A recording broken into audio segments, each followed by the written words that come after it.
諗就容易啫，咁其實到做嘅時候係要攞個心攞大家所有人嘅力量出嚟嘅，都需要有好多人。其實我覺得係紀錄電影，尤其呢一個環保題材嘅紀錄電影咧，可能好多人都諗到，可能好多人都有心去做，但係實際係真係做落去咧，係有好多實際嘅困難，因為景色嘅嘢、動物或者生態，其實係你要 follow nature 個 tempo 嘅，咁所以其實我哋有好多時候係需要一啲嘅運氣啦，都需要一啲 blessing 啦，咁更加就需要所有人嘅加持同埋去努力啦。咁所以我哋喺咁短嘅時間裏邊，由我哋做呢個 project 其實3年前，咁去到舊年，其實都係用咗差唔多唔夠1年嘅時間，去埋尾。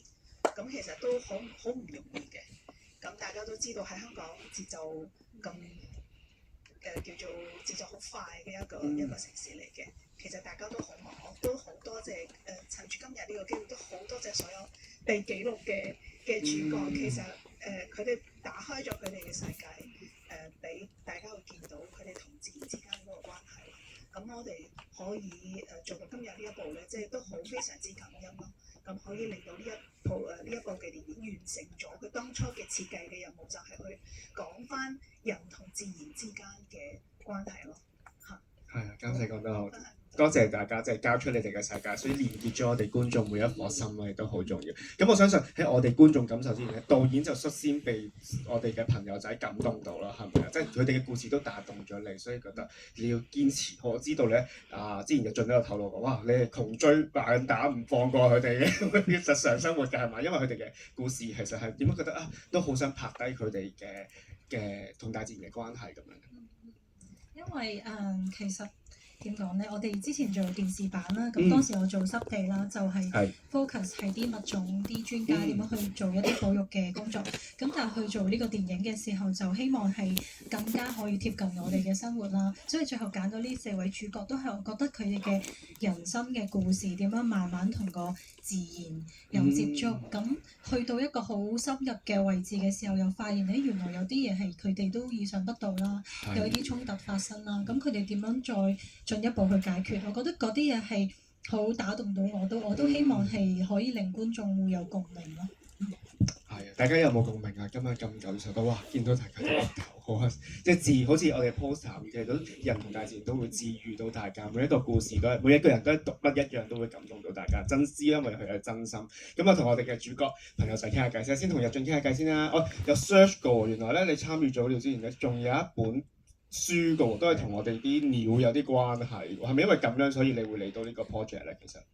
其實係之前就出過一本書叫《香港市區觀鳥行》啦，就講喺香港嗰度好易喺8個地方可以揾到唔同嘅雀仔咁樣嘅，因為我哋都知道香港人嘅習性就係唔會去太遠地方，你話叫佢米埔去到好遠咧，佢又好辛苦嘅，所以我揀咗8個地方。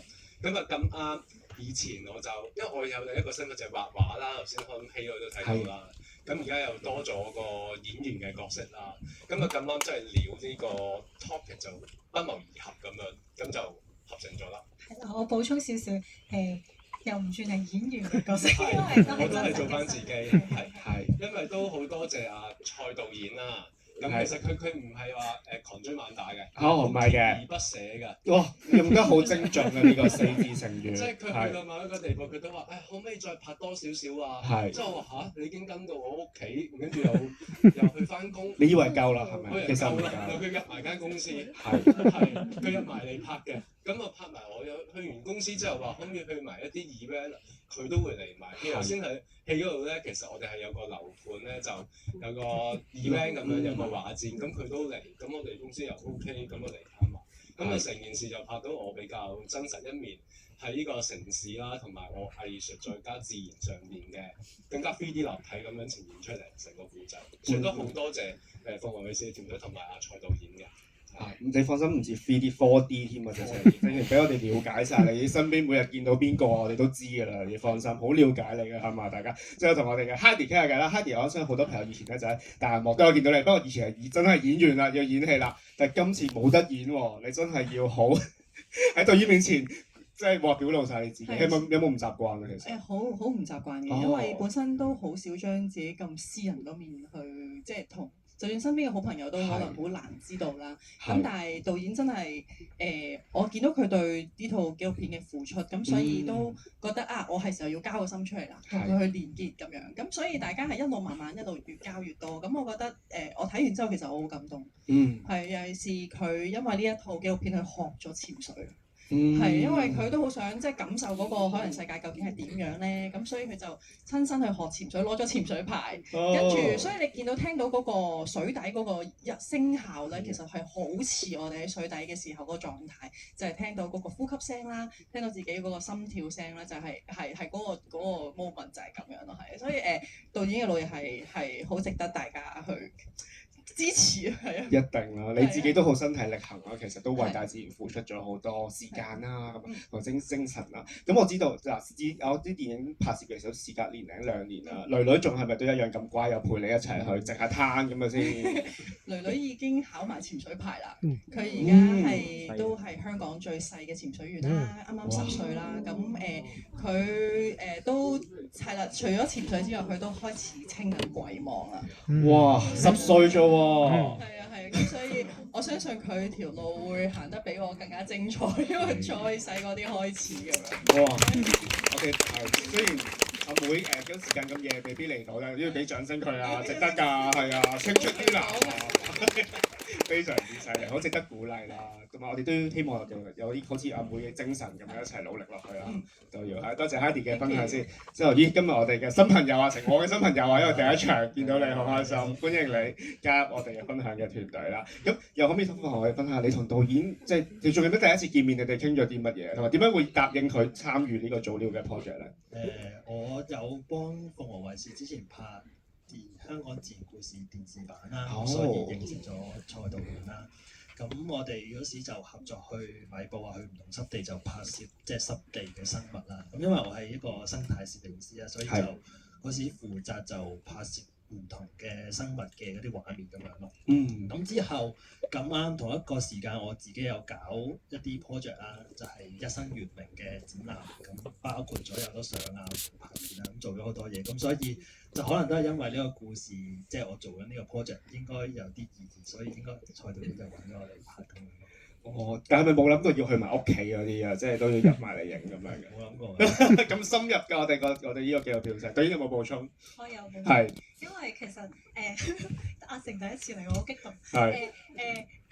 佢做好多嘢啦，喺生態攝影方面。咁我哋見到佢上山下海，去咗唔同嘅地方，都同啲唔同嘅物種有好多嘅故事發生啦。咁但係我覺得撇除呢啲嘢咧，就係佢嗰種喺個大自然入邊好超嗰種狀態咧，我就已經好欣賞咯。所以佢係特別，你見到佢一個人喺度行啊，喺度聽掌聲嗰啲，我都特登擺咗喺套片入邊。我覺得就係嗰一種狀態係你冇得假嘅，就係點樣可以咁舒服咁樣俾個大自然去覺得俾佢接納啦，俾佢包容嗰種感覺，我想呈現俾啲觀眾睇，所以就係啦。我可以補充下，可能有啲天生嘅，我覺得，因為可能或者同成長有關啦。始終細個真係接觸好多大自然，咁因為父母啦都係會帶我去即係行山啊，去泥涌啊，即係其中一個取景嘅地點係經常去嘅，咁所以真係日積月累咁樣積累咗，我唔會驚嗰啲地方啦。首先即係亦都好識得去，即係可能大家都見我着拖鞋咁樣，其實係好自在㗎，因為我哋都係覺得即係係一個最合適嘅方法咯，對於我。係啊，我又有補充啦。嗰日咧，阿蜜蜂嗰日咧，佢咪俾蜜蜂針毒嘅，跟住我哋個攝影師就跟住佢啦。咁個攝影師都俾蜜蜂針毒嘅，咁佢就即刻開始拍，即係大家都好專業啦。跟住我過去問阿成，我話你得唔得啦？跟住佢好，即係嗰啲啦，好痛啊乜乜。跟住佢就話：你有冇拍低啊？黃金畫面喎咁樣。即係大家都係。之前都有俾蜜蜂針過嗰啲胡蜂啦，咁其實都知有經驗㗎啦，有經驗係 OK 嘅，應該冇乜嘢咁樣咯。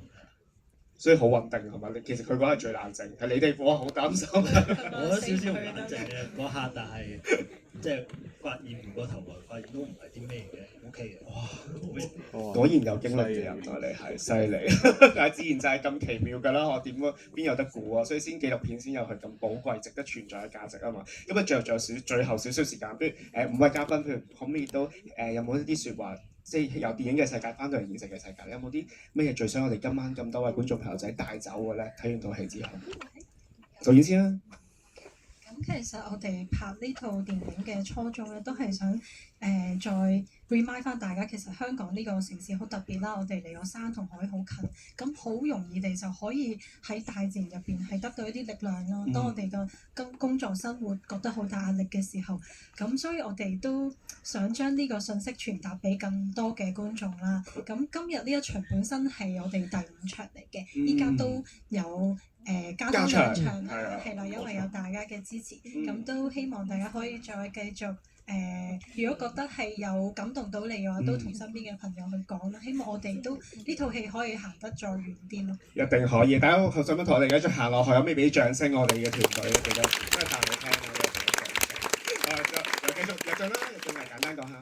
咁都希望大家可以抬起個頭睇下你身邊嘅一啲小事物啊。係。其實啲好有趣嘅嘢喺你身邊嘅啫，即係唔好睇咁多電話啊咁樣，因為我都睇得好多㗎。明嘅。一見到嗰個 FH 嗰個 report 咧，有幾哇！每日用咁多時間啊嘛，都驚嘅。咁同埋頭先影嗰個溪澗，其實都係我屋企後邊後山嗰度10分鐘到嘅度。我諗起自己發現咗，嗰度我都發現咗阿成影嗰啲香港榮業嗰啲都有嘅喎，好多有稀有嘅雀仔都有。其實我嗰度就係鰂魚涌嘅啫，都有㗎。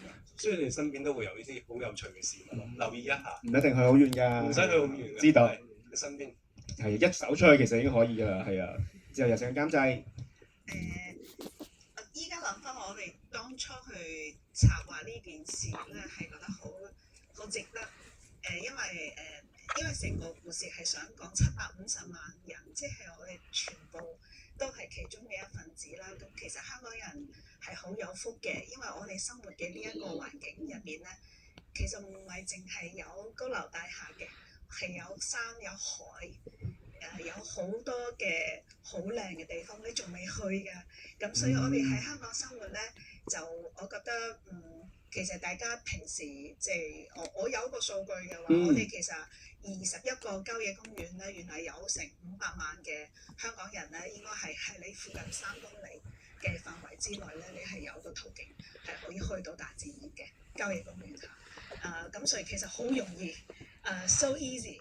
咁所以咧，其實 never too late， 即係如果你係未有呢一個入去大自然嘅習慣咧，好容易嘅咋。咁可能你收工啊，少少時間啊，咁你就已經可以。咁我哋去到大自然咧，呢套戲可能等大家，你話阿寶頭先話我哋有咩希望大家帶翻屋企咧，就係話如果你有咩生活方面嘅問題啊，咁可能looking for the answer， 但係呢個 answer 可能唔係你屋企，咁可能個 answer 係大自然俾到你。Believe it or not， 因為我哋全部都試過，可能自己好多嘅人生嘅答案咧喺出邊，咁不如大家一齊 try 下。珍惜我哋嘅大自然，大自然都係我哋朋友嚟㗎，係多謝監製嘅。咁就Hadi要呢度係。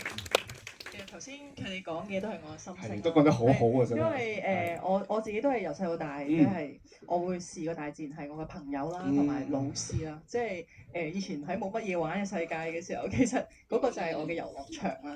咁所以尤其是海洋啦，我諗海洋世界係比較大家可能比較難接觸，因為唔係個個都係潛水員啦。咁但係大家都希望大家都會即係關注多啲海洋。其實海其實係佔咗呢個地球71% 啦。咁我哋香港其實有差唔多60%都係海洋面積咯。咁即係其實佢係 cover 咗一個好大好大嘅部分。咁希望就算你哋唔係潛水員都好，都可以去留意多啲呢個藍色嘅星球。多謝多謝。非常之靚嘅我哋香港嘅。而家剩翻最後。我今日係第一次睇部電影嘅，其實我都覺得感動，因為我自己好中意入戲院睇戲㗎，但係每次都係睇唔同嘅片種啦，有紀錄片有劇情片，但係關於香港大自然嘅紀錄片咧，真係第一次睇到，咁所以好多謝成個製作啦，令到呢件事擺到上去大銀幕咧，我覺得好唔容易㗎。咁第二件事就係個內容裏邊係我最喜愛嘅香港啦，仲有唔同為呢個地方出緊努力嘅一啲大自嘅工作者啦。咁所以我都希望即係呢類型嘅電影，關於香港大自嘅電影會陸續有嚟啦。更加係關於呢套電影嘅，希望更加多場次之後會有可以上映。亦都多謝觀眾肯入嚟戲院睇呢個電影。係啊，嘉誠講得非常之好，再俾啲掌聲我哋團隊。